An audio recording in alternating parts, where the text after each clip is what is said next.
Hi, my name is Pamela Coons, Associate Professor of Medicine in the Division of Oncology at Yale School of Medicine and Yale Cancer Center. I'm excited to announce ASCO's new open access journal, JCO Oncology Advances. As the inaugural editor-in-chief, I hope to support JCO Oncology Advances to become the premier platform to bridge the gap between accessible scientific research and clinical care. Stay tuned for more information, including new article types, at ascopubs.org/JCO Oncology Advances. We look forward to seeing your submissions in spring of 2024.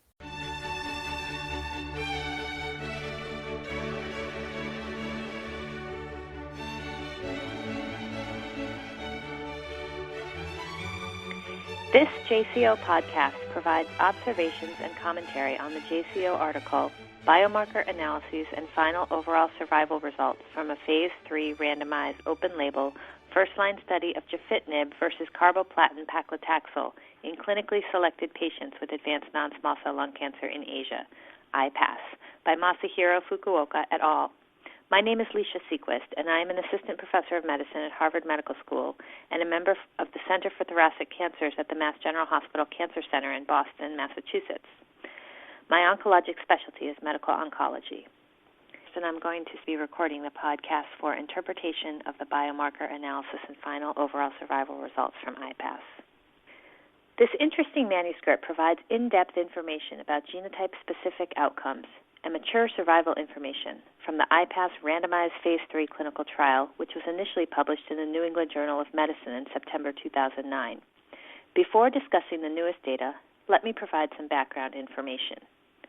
Oral small molecule tyrosine kinase inhibitors, or TKIs, against the epidermal growth factor receptor, or EGFR, first entered clinical trials about 10 years ago. There were two similar drugs developed simultaneously, gefitinib, trade name Iressa, and erlotinib, trade name Tarceva. Both demonstrated modest activity in unselected non-small cell lung cancer patients. In 2004, a sea change occurred in the field with the discovery of mutations in the EGFR gene that could selectively distinguish patients with a remarkable sensitivity to EGFR TKIs. EGFR mutants consistently had response rates of 70 to 80% with TKI therapy and progression-free survival, or PFS, in the range of 9 to 12 months. There were two main issues or areas of contention in the field in the years following the discovery of EGFR mutations. One was that retrospective analyses suggested EGFR mutants may also have a higher response rate to platinum-based chemotherapy, raising the possibility that the biomarker was a prognostic indicator of an overall responsive cancer rather than being predictive of a benefit from a specific treatment. The only way to truly determine its predictive value was through randomized clinical trials, and several such trials were initiated during this period, including IPASS.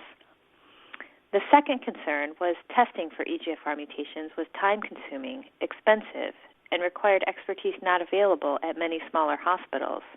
Hence, some investigators proposed alternate biomarkers that might be more user-friendly. Specifically, EGFR gene copy number by fluorescence in situ hybridization, or FISH, was promoted as a biomarker that may be useful. There was an ongoing lively debate about the pros and cons of using these two biomarkers, EGFR mutations and EGFR FISH, to select patients for EGFR TKI treatment. The IPASS study has provided instrumental information to answer some of these questions and controversies. IPASS was a large, randomized, international clinical trial with just over 1,200 patients.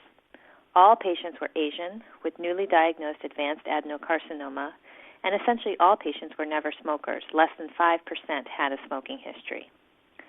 Subjects were randomized to first-line gefitinib or to chemotherapy with carboplatin and paclitaxel. The study was designed as a non-inferiority trial and was powered to demonstrate that the primary endpoint, PFS, in the gefitinib group was no worse than in the chemotherapy group. As published in the New England Journal, IPASS met its primary endpoint. But the most interesting result was the subgroup known to have EGFR mutations had a significantly improved PFS with gefitinib compared to chemotherapy, with a hazard ratio of 0.48 and a corresponding p-value of less than 0.001.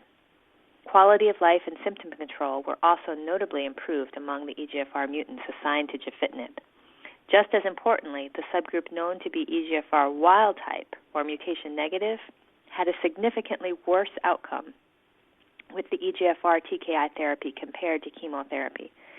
Hazard ratio 2.95 and p-value less than 0.001. The impact of IPASS has been huge. It has prompted a major change in the way clinicians approach their patients. Prior to IPASS, many oncologists used clinical surrogates like smoking status to help to estimate the chance of an EGFR mutation and make recommendations about first-line EGFR TKI use, especially if there were any logistic obstacles to mutation testing.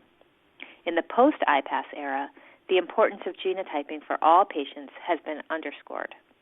Molecular testing is crucial in the clinic because there are substantial benefits to treating those with documented EGFR mutations with an upfront EGFR TKI. High response rate, improved quality of life, significantly improved PFS. Testing for EGFR mutations is also necessary because guessing based on clinical characteristics is no longer viable. In IPASS, all the patients fit the demographic signature of having an EGFR mutation. They were Asian, non-smokers with adenocarcinoma. But if they tested negative for an EGFR mutation, they did not do well with first-line EGFR TKIs. In other words, IPASS demonstrated the importance of treatment tailored to the known genotype of each patient. What does the additional data from the JCO manuscript tell us? First of all, Fukuoka and colleagues have now presented detailed information about the other relevant biomarker, EGFR gene copy number by FISH. Recall that previous studies suggested that while EGFR mutant patients historically had the highest response rates to TKIs, patients with EGFR FISH were thought to potentially have an improved survival, and the FISH test was easier to perform in the community. However, in their extended molecular data set, the IPASS investigators now show conclusively that EGFR FISH is not the best biomarker for EGFR TKI therapy decisions.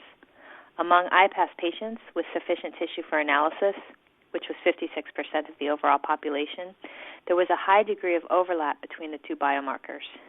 79% of patients with EGFR FISH positivity also harbored an EGFR mutation. EGFR FISH positive patients indeed did have a PFS benefit from gefitinib compared to chemotherapy and IPASS, with a hazard ratio of 0.66. However, this benefit was completely explained by the overlap with the EGFR mutant group. Importantly, when looking at the cohort that was FISH positive, yet mutation negative, they did poorly with first-line TKI treatment with a hazard ratio of 3.85. And conversely, the group that was negative for FISH, yet positive for mutations, did just as well as the entire group of EGFR mutants. The authors concluded that EGFR mutations are the strongest predictive biomarker for benefit of EGFR TKIs over chemotherapy, and I think this is a sound conclusion. An analysis of outcomes by EGFR mutation subtype was also presented. The two most common types of EGFR mutations are in-frame deletions in exon 19 and the exon 21 point mutation, L858R. Some retrospective analyses have suggested that deletion 19 patients have an improved PFS with TKI therapy compared to L858R patients. In the IPASS cohort, this pattern was not observed. There was no significant difference in PFS between deletion 19 and L858R patients receiving gefitinib. Finally, let's turn our attention to the overall survival data from IPASS. Fukuoka and colleagues report that the follow-up interval was sufficient for a mature survival analysis. Overall survival was equivalent for gefitinib and chemotherapy in the intent-to-treat population. Among EGFR mutants, there was also no difference in survival by treatment arm, hazard ratio 1.00. However, it should be noted that because EGFR TKI therapies are approved and widely available throughout the world, the majority of patients did receive an EGFR TKI at some point in their disease course, even if randomized initially to chemotherapy. Specifically, among the EGFR mutants, 64% of those randomized to chemotherapy received an EGFR TKI later. And we know from other published literature that response rates to EGFR TKI among mutants appears to be just as high in the second-line setting as in the first. In conclusion, IPASS did not demonstrate a survival advantage for first-line EGFR TKI therapy, even in the group with EGFR mutations. However, in my opinion, it would be a mistake to conclude from IPASS that TKIs cannot affect the course of disease for EGFR mutant lung cancer patients. Rather, I think it is important to recognize that the median survival was an impressive 21 months for EGFR mutants in IPASS, and to acknowledge that second or third line salvage TKI therapy may have contributed to prolonged survival for EGFR mutants randomized to chemotherapy. It would be interesting to see the survival of the portion of known EGFR mutants that never received a TKI before their death. But this group is small, only about 40 patients, or 3% of the overall study population, making conclusive analysis impossible. The general availability of EGFR TKIs worldwide means that not only IPASS, but the other randomized trials that have been performed or are ongoing to assess genotype-directed first-line EGFR treatment will have difficulty demonstrating a survival benefit. We are left to make conclusions for our patients based on the available data. My practice is simple. I test all patients with non-small cell lung cancer for EGFR mutations. If they are positive, I treat with first-line EGFR TKI therapy. IPASS tells us that this strategy utilizes the most predictive biomarker and gives patients with EGFR mutations the best chance at early symptom improvement and prolonged progression-free survival. This concludes this JCO podcast. Thank you for listening. For more original research, editorials, and review articles, please visit us online at jco.org. This production is copyrighted to the American Society of Clinical Oncology. Thank you for listening.